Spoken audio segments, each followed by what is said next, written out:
birthday to you. Happy birthday to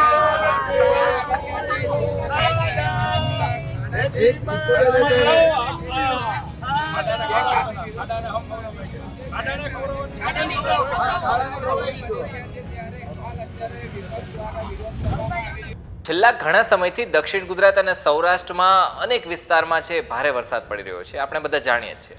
ત્યારે સુરતમાં આના કારણે ભારે તારાજી સર્જાય છે. રસ્તાઓ છે એકદમ ધોવાઈ ગયા છે, જેના કારણે સુરતી લાલાઓ છે ને એને અવરજવરમાં ભારે તકલીફ પડી રહી છે. સુરતના લોકોને તકલીફ ન પડે ને એના માટે સુરત આમ આદમી પાર્ટીના નેતા છે પાયલ સાકરિયા, એમણે કેક કાપીને ખાડાનો જન્મદિવસ ઉજવ્યો છે. વિસ્તારે વાત કરીએ. ગુજરાતને આટલો જે ટેક્સ છે ગુજરાતના લોકોએ આપી રહ્યા છે, છતાં પણ એમને મળતી જે સુવિધા છે, ખખડધજ રસ્તા છે, એના વિશે. નમસ્કાર, વાઇબ્સ ઓફ ઇન્ડિયા સાથે હું સમીર. આજે અમે કેક કટિંગ કરીને નગરસેવકો અને સંગઠનની સાથે આજે અમે ખાડાનો જન્મદિવસ ઉજવ્યો છે. કારણ કે દર વર્ષે કરોડો રૂપિયાના રોડ બને છે અને કરોડો રૂપિયા પોતાના મળતિયાના ખીચામાં જાય છે અને ભ્રષ્ટાચાર થાય છે. તો આ બાબતે ભાજપી શાસકોને સદબુદ્ધિ આપે અને સાથે સાથે આ ખાડાનો બર્થડે સેલિબ્રેટ કરીએ છીએ. લોકોને કહીએ છીએ કે આ ખાડો પડ્યો છે એનું અમે કેક કટિંગ કર્યું છે.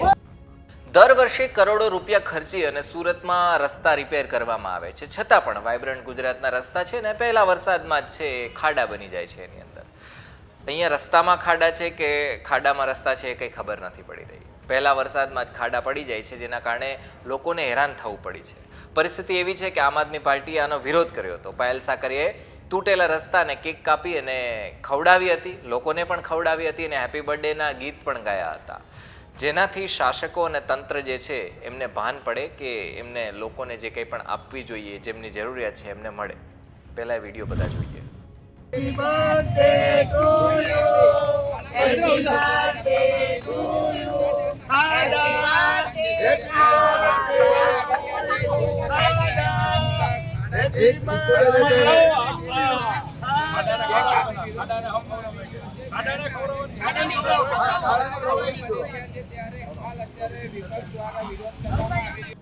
ખેર, આ મામલે તમારું શું કહેવું છે અમને કમેન્ટમાં લખીને જણાવો. કારણ કે હમણાં થોડા સમય પહેલા જે વિરોધ કરવામાં આવ્યો હતો એમાં ખાડામાં ભારતીય જનતા પાર્ટીના ઝંડા નાખી દેવામાં આવ્યા હતા અને પછી વિરોધ કરવામાં આવ્યો હતો.